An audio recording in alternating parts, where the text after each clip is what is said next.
Hey there, Hour of History listeners. This week we have a fantastic episode for you. I'm talking with Dr. Kelly Hammond, who is an expert on China, Islam, the Japanese Empire, and a whole lot more. You're really going to enjoy this episode. If you didn't even know there was Islam in China, you're going to learn a lot. If you knew about the current plight that the Uyghurs are going through, you're also going to learn a lot. We cover everything from the beginning of the 20th century to the present day. As always, we appreciate your subscription at hourofhistory.com/subscribe. New episodes out every Saturday, new blog posts every Wednesday, and the Minute of History over on YouTube every Thursday. Thanks so much for listening on Hour of History. It's our world, anytime, any place. Enjoy. You're listening to the Hour of History podcast, Our World. Anytime, any place. For show notes, links, and more, be sure to visit our website at www.hourofhistory.com. And for all the book recommendations made during the podcast, head over to hourofhistory.com/rex. That's hourofhistory.com/RECS. Without further delay, your Hour of History starts right now. So joining us on the Hour of History podcast today is Dr. Kelly Hammond. Welcome. Hi, thanks, Steve. I'm really happy to be here. Yeah, and so you work on an interesting topic. Why don't you tell the listeners what you do and how you got into it? Great. I actually my specialty is in the history of Islam in China. And when I was doing my PhD research, I sort of realized that there was an understudied aspect of the history of 20th century Islam in China, and that had to do with the Japanese Empire's influence on Muslims in the early years of the 20th century.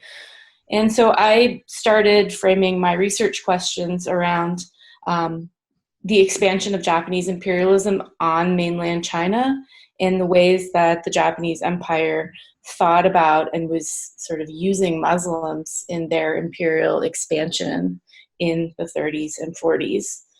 So it sort of developed organically, and it's something that I've been thinking about for a long time. And it's a multifaceted project. I'm just already kind of stunned by how big this is, and as someone who also studies the 1930s and 1940s and has a little experience in Asia, I'm already a little getting some anxiety from all the language skills and cultures you must have to interact with. Can you tell us, like, what brought you to the Japanese Empire or Islam? A religion that has so much culture, so many different cultures within it. Right. I think my sort of origin story of how I got interested in the history of Islam in China was that I'd taken a number of Chinese history classes in college, and I'd been interested in Asia, but it wasn't really until I moved to China for the first time in 2002 that I saw this sort of large impact of Muslims on the daily life of most Chinese who live in urban spaces. And there is quite a large Muslim population that is very active and present in all major cities in China. And so that sort of got me thinking about how the way that I had been learning about Chinese history and this sort of like these people that were absent from this narrative that was being told in the West. So I just started researching, and I applied to do a master's at Simon Fraser in Vancouver. And then I decided to move out to Western China to live out in Xinjiang for a while. And this just sort of led me down this path of being really interested in the history of Islam and Muslims that live in what we would call the modern day Chinese nation state. So it's just been a sort of long path. And when I started my PhD, my supervisor told me that I had the option to either study Russian or Japanese on top of my Chinese language skills. And I just sort of spun the dice and decided to do Japanese. And I imagine like my life and my career would be very different if I had Russian and Chinese versus Japanese and Chinese. So it's really sort of that quick decision at the beginning of my PhD really sort of influenced the larger trajectory of my career and of my project. And I think it's, already we can tell what kind of researcher and what kind of commitment to this study that you have, because not only are learning these languages so intimidating, but to continue on and to follow it through, and then to keep doing this research in a field that is, it's huge. So I'm a little, I'm impressed by all this. But so you started in China. Were you in Western China the first time you went? Did you go as a teacher or? Yeah, I went in 2002 as a teacher, and I was living in Shanghai. And because I was very fortunate at that time, English teachers were in high demand, and we were paid very well and worked very little. So I had a lot of free time to learn Chinese. So I would spend most of my mornings actually in Chinese classes, and then teach 15 to 20 hours a week in the afternoon. So that sort of got me started on the long and arduous path of learning Chinese. And then to go back and go in Xinjiang, you saw a very different part of China. What was it like to return after doing some education in the middle as well? Yeah. Well, when I finished my master's, I knew that I wanted to do a PhD in the history of Islam in China. And one of my very well-respected advisors told me that if I was going to spend the rest of my life studying something, I should probably go and live in a place where there were the majority Muslims for a while. So I decided that I should go and spend some time out in Xinjiang. And it was a really definitely very different, eye-opening and enlightening experience. But for the most part, I was there in 2007 through the end of 2008. It was a time of exceptional freedom, and just we had a lot of autonomy that people don't have now in Xinjiang. But we really there was a number of us that are still in contact with each other, and we had a great time when we were living out there. I would imagine so. And you really got a perspective that's sort of, like you said, not available anymore. Right. But you're working still in the 1930s. So let's maybe, before we get to the sort of modern day issues, which I feel already pulled to talk about, maybe we could talk a little bit about your work and the Japanese Empire. So can you give us a little background on what sort of projects you've done? Right. Well, I just finished up a book manuscript, and it's called China's Muslims in Japan's Empire. And the project really does a number of things, but I think personally the most important thing that it does is that it inserts the voice of the Muslim community in China in the 1930s and 1940s into the process of state building. And what I mean by that is that there has been really not a lot of acknowledgement that Muslims from China were not always on board with what either the nationalists or the Chinese communists were offering in terms of a nation-state solution in the 1930s. And that actually led a number of people to either decide to collaborate. In my case, the people that I look with were collaborating and working with the Japanese. But there were others that were looking for help from the Russians or other avenues to sort of fulfill their own visions for what they imagined would be a future for either a Chinese nation state or some sort of their place in East Asia in the 1930s and 1940s. Yeah, and I think it's very interesting that you kind of mentioned this idea of China still forming, and I think a lot of people sort of just assume that nations were always there and that China's always been there and it's always been a nation. But I mean, we're only talking about 100 years ago. It's a very different picture. Right. So who exactly are these Chinese Muslims? Well, yeah, as with Islam across the world, the Muslim community in China is quite diverse. And I'm actually not speaking about the people that we would now know as the Uyghurs. I actually deal with a community of people that are known as, in the parlance of Chinese scholars, as Sino-Muslims, who are also sometimes called the Hui or the Huizu. And they are essentially ethnically Chinese, and most of them speak Chinese. Second. Sorry. And so these are people that we would know as Hui or Huizu. And the Hui are an interesting group in China because they're really spread all across China, and many Hui live in urban cities. There's a large population in Beijing and in southern cities like Chinese cities like Kunming. But what is interesting about this group of people that I'm actually looking at is they're quite urban, and they're elites, and they're in conversation with Islamic reformers. They're in conversation with anti-colonial activists, and they were having problems in the 1920s and 1930s rectifying what they imagined to be their participation in this new Chinese nation state, and what the Chinese nationalists were sometimes offering them, or offering urban elites in terms of how they thought that they could participate in the Chinese nation state. So there's a tension there. And what the Japanese Empire was able to do was they were able to exploit that tension and sort of insert themselves into the dialogue and provide some of these Sino-Muslims with an alternative space for their alternative voices about how they wanted to see a future for themselves.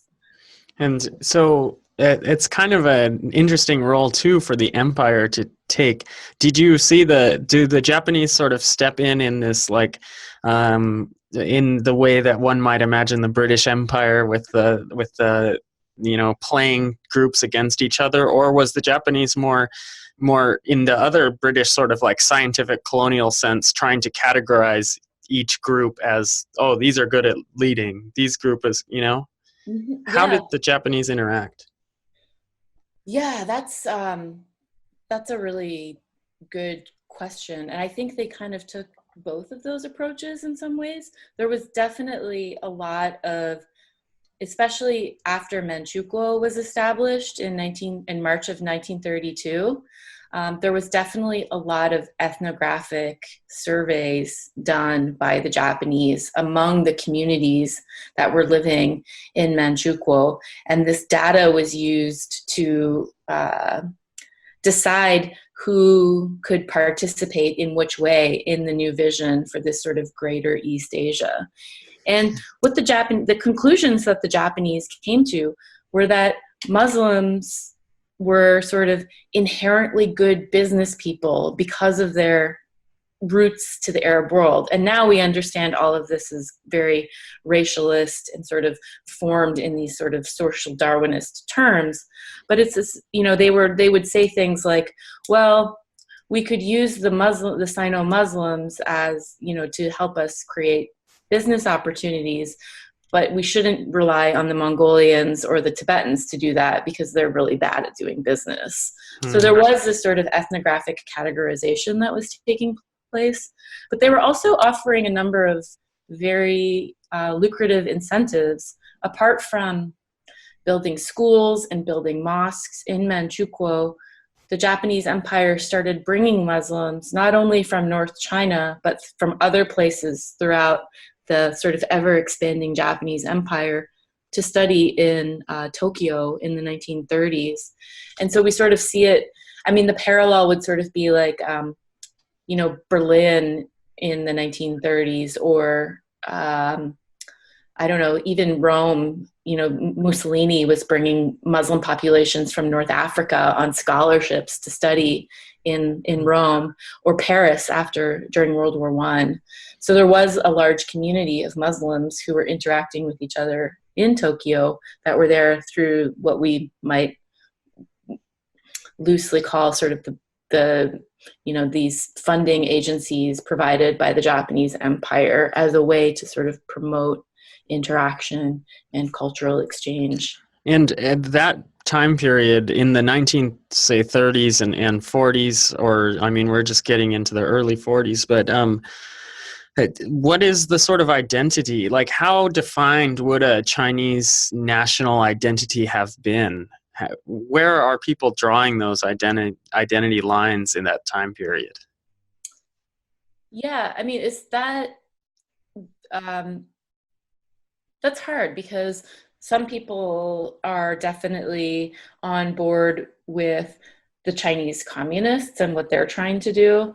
And the Chinese nationalists at that time, I would personally argue, have quite quite pejorative in their treatment towards ethnic minorities in China, such as the Mongols or the Tibetans and the Uyghurs.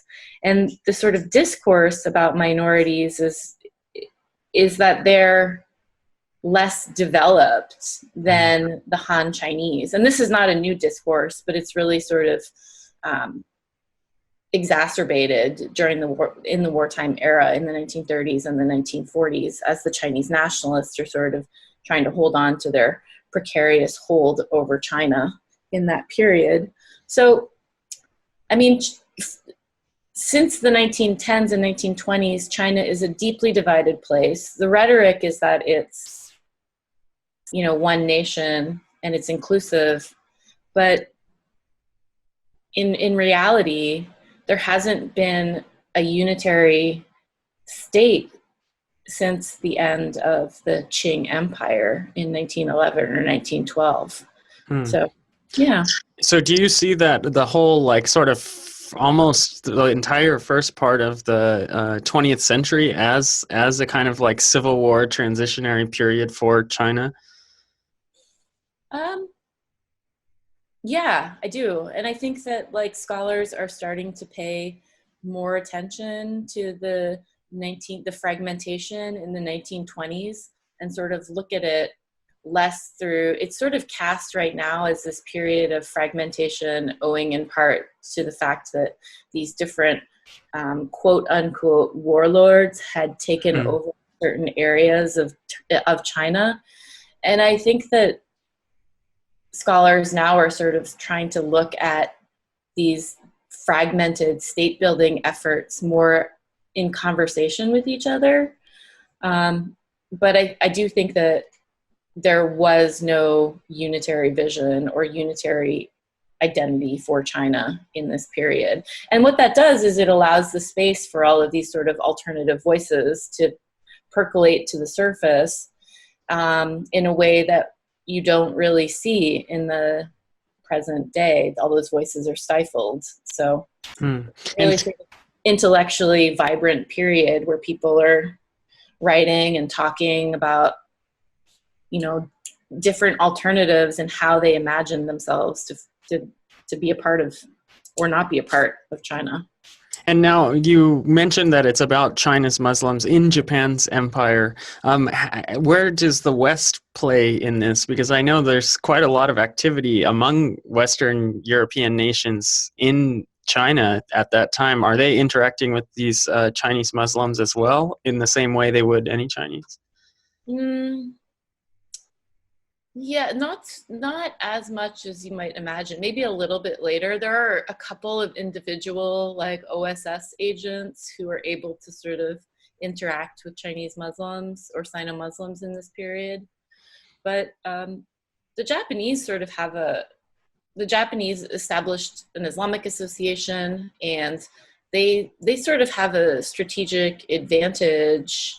Although there aren't very many Muslims in Japan, their cultural closeness to China, to Chinese people, allows them to sort of operate on a different level at the sort of grassroots level in China.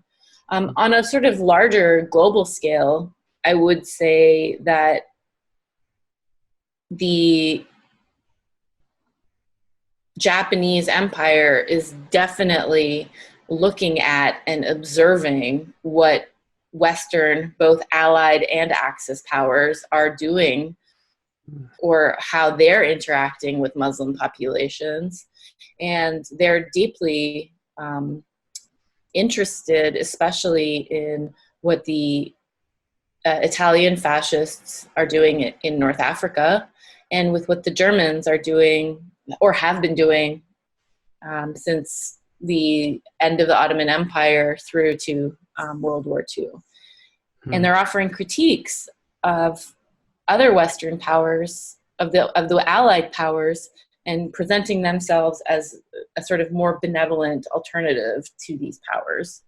As we all know, hindsight is sort of 20/20, and that benevolence it was often misplaced, but it was appealing to a number of people who definitely saw the West as a large sort of construct, as a threat. And it's very interesting that to kind of see how much you need that kind of global comparative sense. Were there any other places that this work on the Japanese Empire, directions that it took you? So I've seen it pulled a little bit to Italy, to Germany, on which one might suspect at the time. What other areas of the world?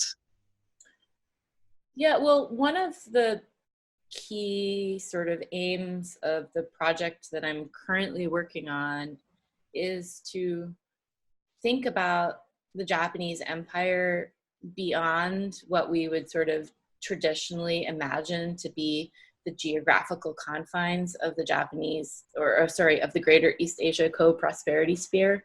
So if you've ever taken a class on World War II and the professor puts up an image of the Japanese Empire at its maximum capacity, and it goes from the Aleutians down to almost Australia, and it sort of encompasses this large area.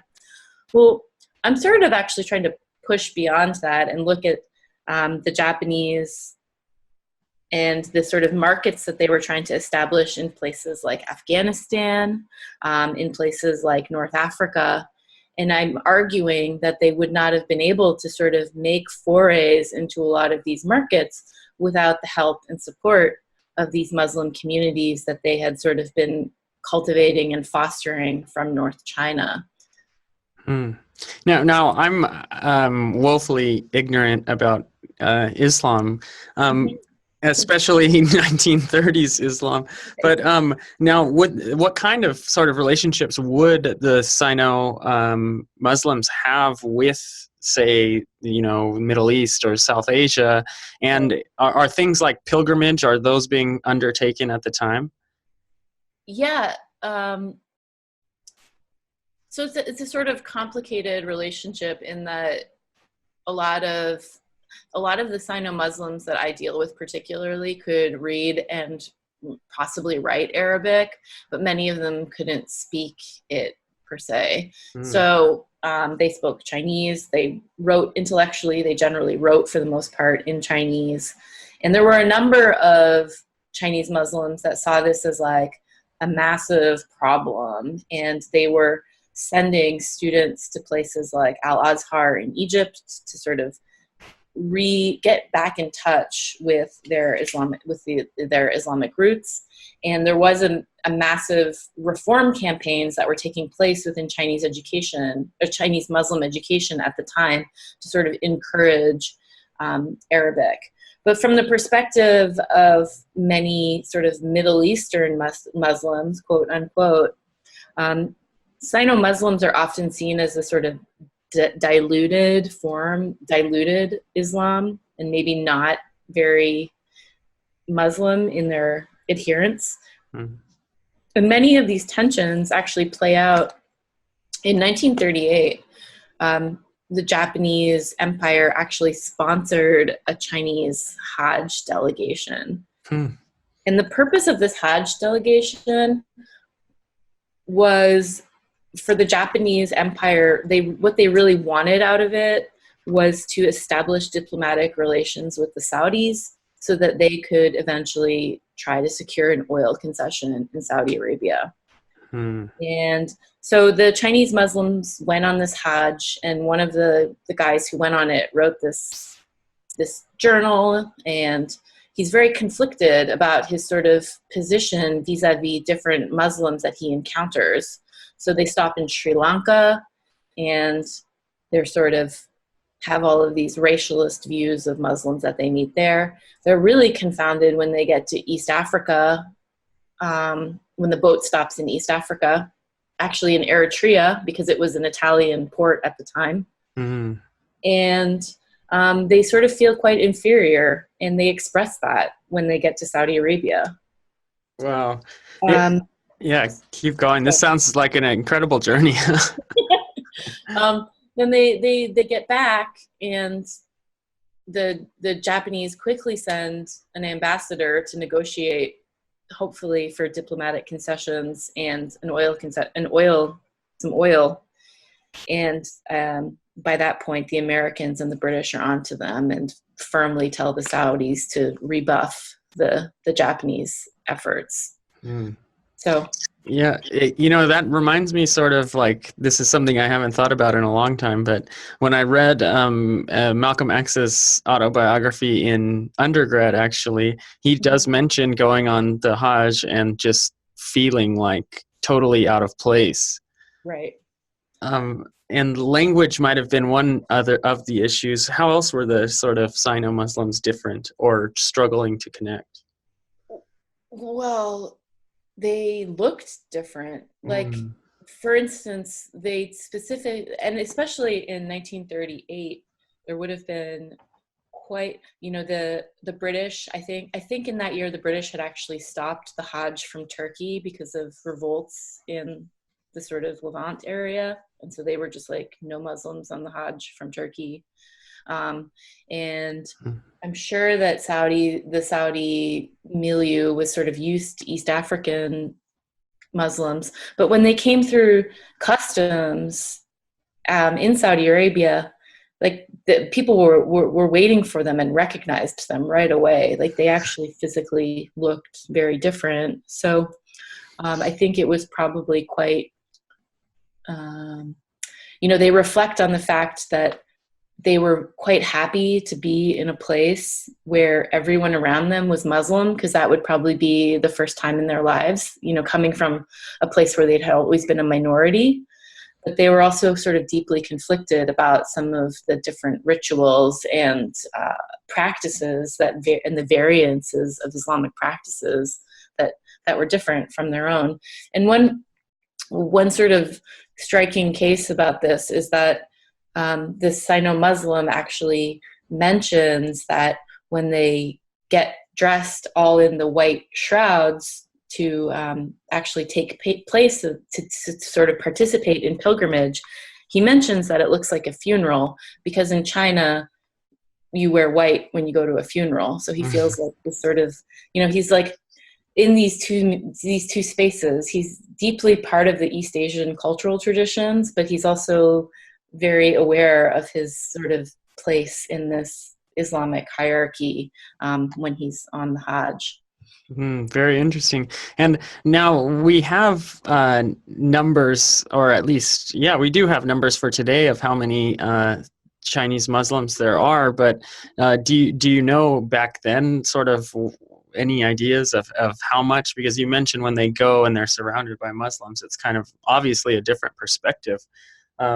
What were the numbers like? Well, is it like also, this is like now getting a really complex question, but were they also like each village would be totally Muslim, or were they well integrated in urban spaces? Yeah, so there are certain places in Western China, like in Ningxia province and Gansu province, which are sort of in between Xinjiang and Inner Mongolia, that are predominantly Muslim places, predominantly Muslim spaces. And I think Muslims from there would have sort of been more comfortable understanding that there is a sort of Muslim cultural milieu. But the guys that I'm dealing with are sort of elite Muslims that live in Beijing. So they probably would have been 1 or 2% of the overall population of Beijing at that time. I don't have exact numbers, but within the sort of overall population of China, I would say in the 20th century, the proportion of Muslims has remained relatively stable. And it's probably always close to around like between 9 and 11% of the overall population. But how that's distributed sort of depends on where you are in the country or where you are. And so, not trying to take you out of the scope of your book, but and after World War II, what happens to these sort of Muslim leaders? Do they tend to side with the nationalists or with the communists? And how do they end up after the Chinese Revolution too? Well, that's a great question, Steve, and that's actually going to be the topic for my second book, where I'm going to look. My second book is going to be called Islam and Politics in the East Asian Cold War. And there were actually about 20,000 Sino-Muslims that had been adamant supporters of the nationalists, of the Chinese nationalists and of the Chinese Nationalist Division for China, who retreated to the island of Taiwan with the Nationalist Party very shortly after the defeat of the Chinese nationalists in the Chinese Civil War. A lot of the Sino-Muslims that I deal with particularly were originally tried as collaborators, in the same way that, people were tried as French people sort of went on trial as collaborators who had collaborated with Nazi Germany. But what became very quickly apparent to the to the new Chinese Communist Party was that they sort of needed the political clout and the networks that many of these Sino-Muslim men had cultivated during the war. So, for instance, in 1951 at the World Muslim Congress in Karachi, there were a number of both Chinese nationalists and delegates from the People's Republic of China there that were there sort of trying to promote their competing interests and negotiating for who was going to be on the sort of pro-communist side and who was going to be on the anti-communist side. So the story doesn't really end at the end of World War II. It just gets actually kind of more interesting in the Cold War. Yeah, and it's clear that there's so many links and so many strands that you can follow. One of the interesting things in Asian history, especially, is that I recall is Bruce Cummings' book, that he kind of explains how the U.S. sort of used a lot of the Japanese systems of empire in its occupation of South Korea. So like just in keeping the police and things like that. Do you find legacies of the Japanese empire kind of continuing through this period? Absolutely. I think, number one, I think that a lot of the networks and connections that the Japanese empire helped establish between Muslims were quickly reestablished during the Cold War era. So, like I said, the Japanese empire was sort of bringing Muslims from Indonesia. They were bringing Moro from the Philippines, Malays, Burmese Muslims, Thai Muslims to Tokyo to study. And these people all got to know each other quite well. And so they all were very eager to sort of reestablish connections and in their anti-colonial and anti-communist fights in the early years of the Cold War. And I'm sort of trying to figure all of that out at the moment, but it seems like it is a story that will provide some insight into sort of the ways that the geopolitical space of East Asia that was formulated by the Japanese Empire actually is sort of a holdover into the Cold War era. Now, go on. I can sort of give you one quick example of that.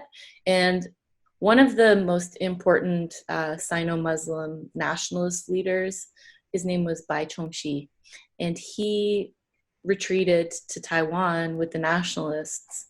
And he really quickly tried to reestablish a number of the connections that he had made during the wartime era while he was traveling around the world, essentially, shoring up support for the nationalists. And the Chinese Muslim Association in Taiwan, that was established after the nationalists retreated there, started sort of throwing their support behind anti-communist agitators. So in 1951, they wrote a strong letter of support, particularly to the Turkish brigade that joined the UN envoy to fight in South Korea, in the Korean War. And they also issued a strong statement of support for Suharto in his coup over Sukarno. So they were really sort of interested in mapping out the geopolitics of the region based on colonial or sort of anti-imperial or anti-communist sentiments in the region. Yeah, and it seems like there we have a whole different set of strands of networks that are created because religions don't typically fare very well after communist revolutions. How did the Muslims do in China?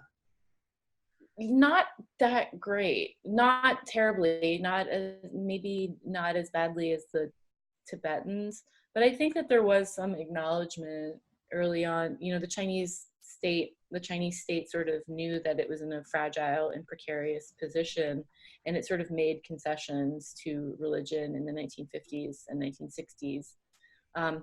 The Cultural Revolution was obviously a time of destruction for all religions and all different kinds of cultural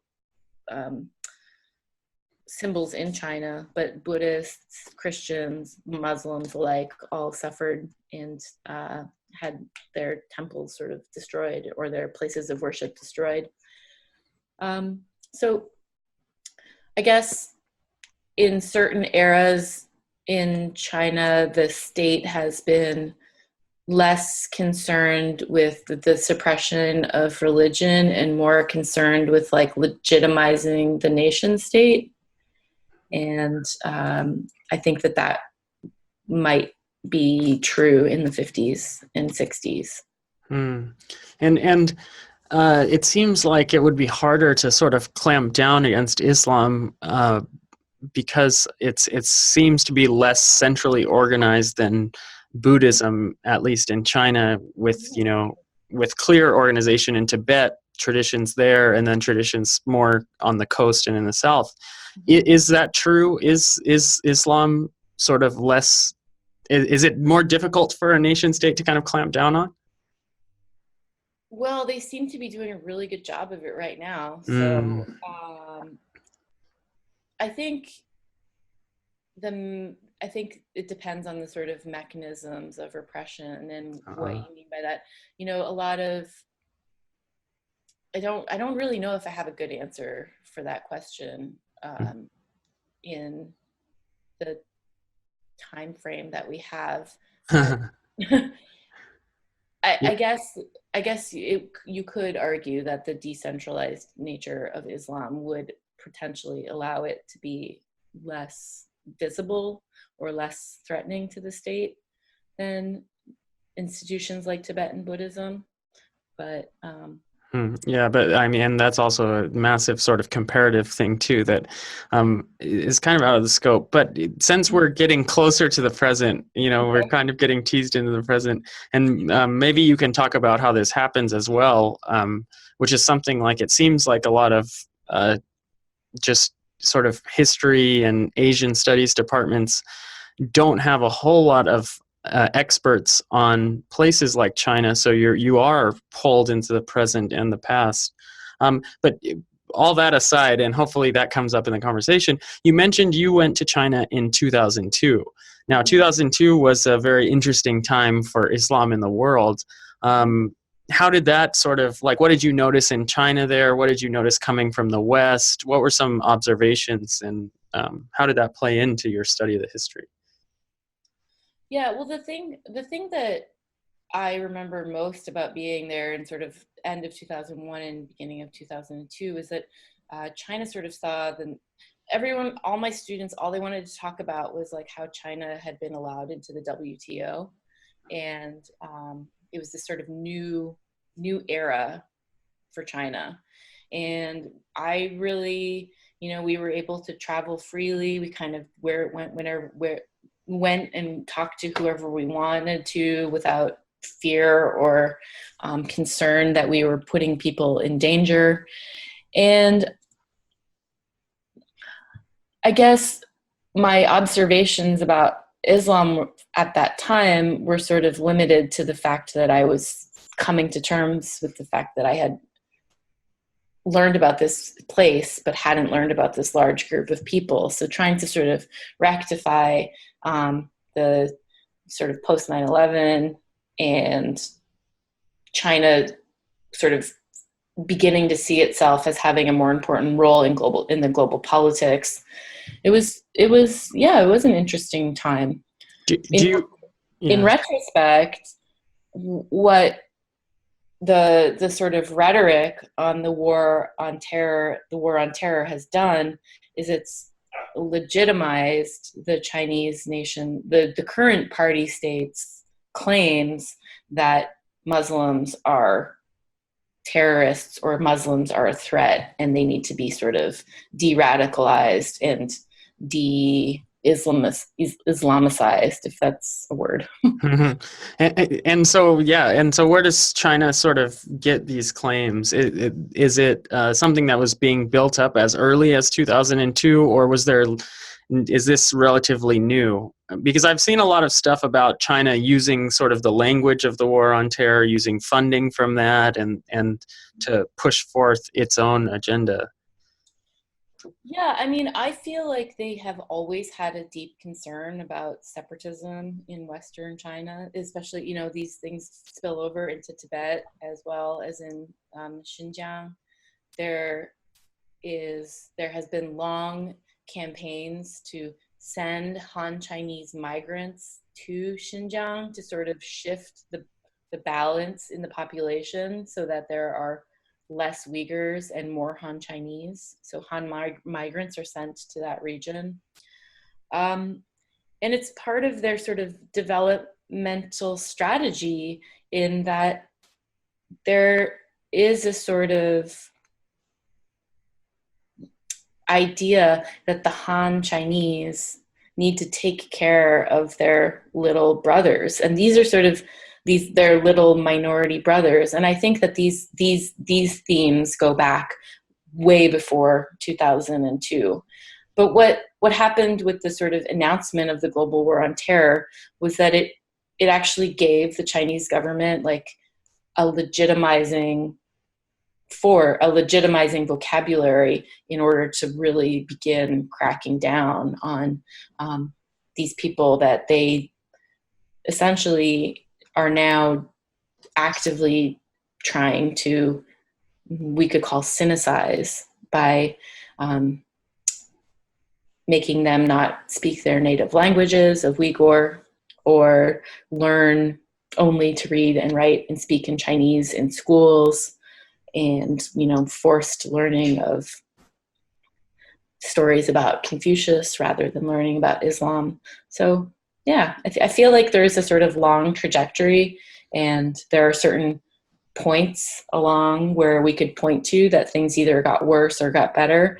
But a lot of these methods for trying to develop quote unquote or incorporate minority people into the Chinese state have long been there. It's just that they finally got the go ahead to kind of go through with some of these things.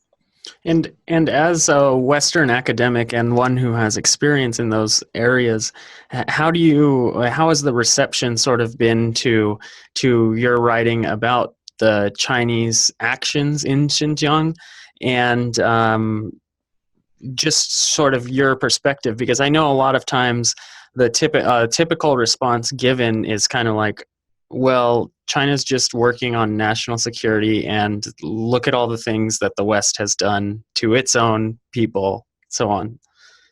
Yeah. Yeah, reception is not great. um, which is something that does sort of concern a lot of us who, especially us who are in the earlier years of our careers. But I don't really feel like that's an excuse that is very useful in terms of framing like a situation like what's going on in Western China and in Xinjiang. By, I was recently at a bunch of meetings, and it seems like everyone's just kind of passing the buck and blaming each other about rather than having any sort of accountability about what's going on in Xinjiang. And it's all being sort of led by the fact that I feel that the Chinese government does not want to take any sort of accountability for the fact that they've put over 1 million people in essentially internment camps. So. Mm-hmm. And as someone who studies, the Holocaust and that time period, it's disconcerting to see this buck being passed. But also, sort of, do you get the sense that China feels like that no one's really going to say anything to them or to step in to them or to challenge these things? What are people saying about these internment camps? Well, I feel like they've gotten away with it so far. And one of the big problems is that a lot of Muslim countries have not stepped up because they rely so heavily on investment and funding from China. So there was a couple of rumblings, from Malaysia, but places like Pakistan and Afghanistan, even Algeria, which recently had, opened the third largest mosque in the world, built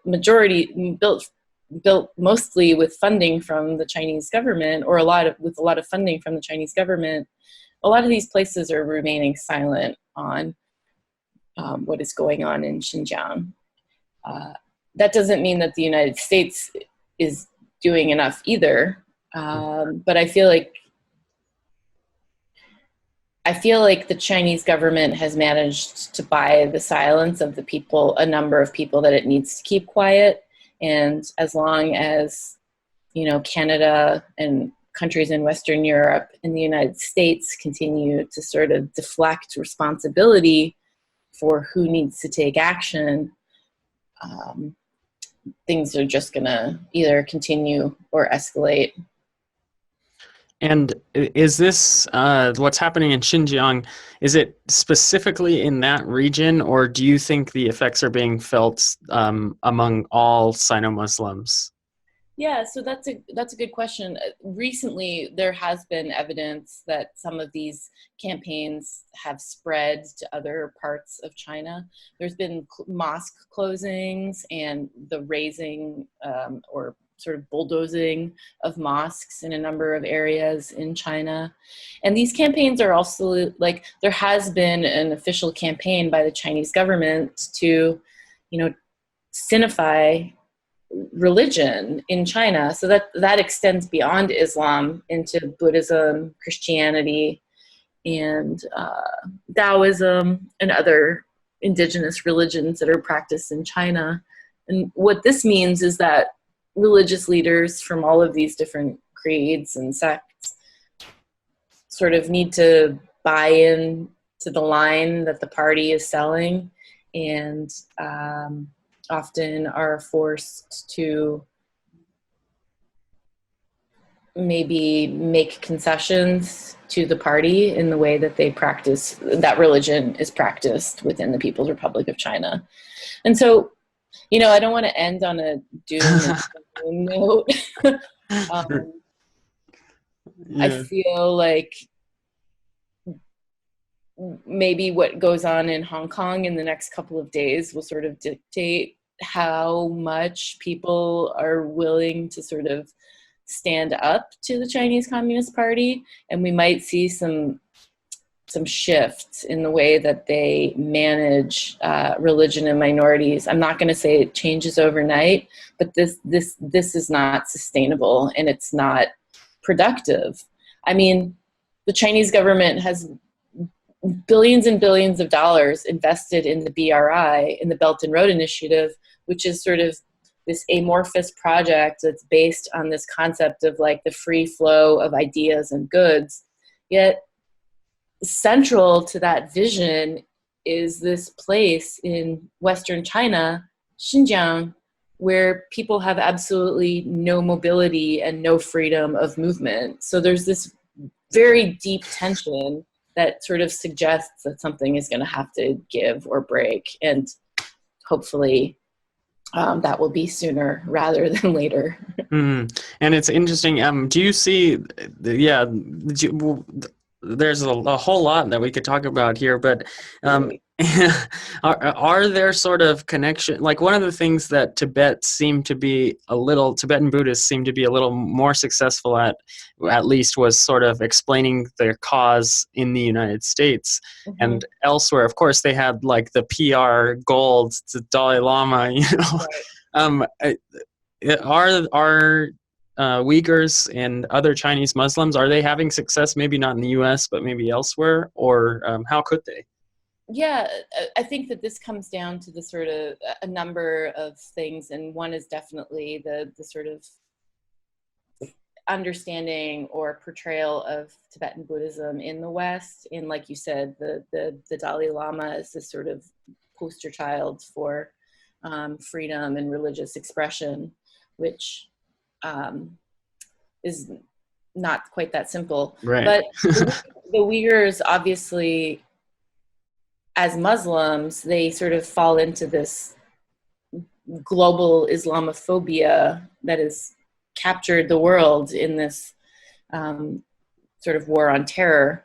And for a number of years, I remember sort of the only stories that I would see in the news would be like, oh, Uyghurs captured with ISIS in Syria, or like Uyghurs blow things up in Pakistan. And that was not helpful or productive either. But another thing, like you said, is that the Uyghur diaspora outside of China is pretty deeply divided. And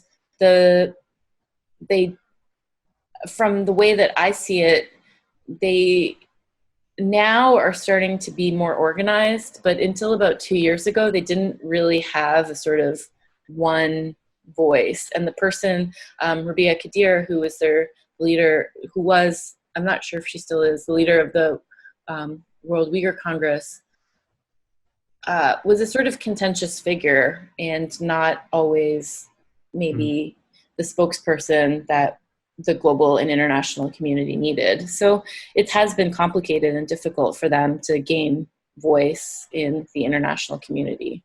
Very interesting. But certainly a podcast like this and just people learning a little bit help go a long way. So what suggestion do you have as we near the hour here for people who might be interested? Well, if people are interested in learning more about contemporary politics and history in China, there's two awesome podcasts about Chinese history. One of them, about China in general, and one of them is run by a guy named Kaiser Kuo and Jeremy Goldkorn, and it's called the Sinica podcast, Sinica. And another one is out of Australia. It's called the Little Red Podcast. And both of these have sort of longer, more in-depth interviews with different types of people talking more about the same issues that I'm talking about now. But if you're just generally interested in politics in China, they're great podcasts to follow. Yeah, those are fantastic suggestions. And I don't know what it is about China per se, but it seems China, the podcast game is just out of this world. Like there are a lot of good podcasts, and those are two of the finest. I I think they'll definitely want to check those out. My suggestion, that makes it difficult. I was going to suggest something along those lines. Like, there's a lot of good, really good journalism and writing about China that is very easy to find. Like, one example is China File, that has just updated articles and stuff like that. That's easy to follow on Twitter, and I'll add some links to that kind of stuff. But it's much easier to be updated about these things than you might think if you're interested in China. Well, thanks for joining us, Kelly. Is there anything you wanted to add? Anything else that you'd like to say? No, I'm just really pleased to have been a part of this conversation, and I really want to thank you for having me on, Steve. It's been really great. Absolutely, and we will be looking forward to your book release, and hopefully you can come back on the podcast and tell us all about it, and we can talk a little bit more about your future project, because there's a whole lot there. This is the Hour of History podcast. On Hour of History, it's our world, anytime, any place. So long.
Thanks again for listening. Don't forget to check out our recommendations page at hourofhistory.com/recs. That's hourofhistory.com/RECS. There you'll find links to the books mentioned during the podcast, and if you choose to purchase one, you'll be supporting the podcast in the process. And if you still haven't gotten your fill of the Hour of History, make sure you head over to the Hour of History blog, found at hourofhistory.com/blog, with articles being released fairly often on topics relating to those covered in the podcast as well as others. With that, we conclude this episode and hope to have you back for the next one. Take care, and again, thanks for listening to the Hour of History podcast.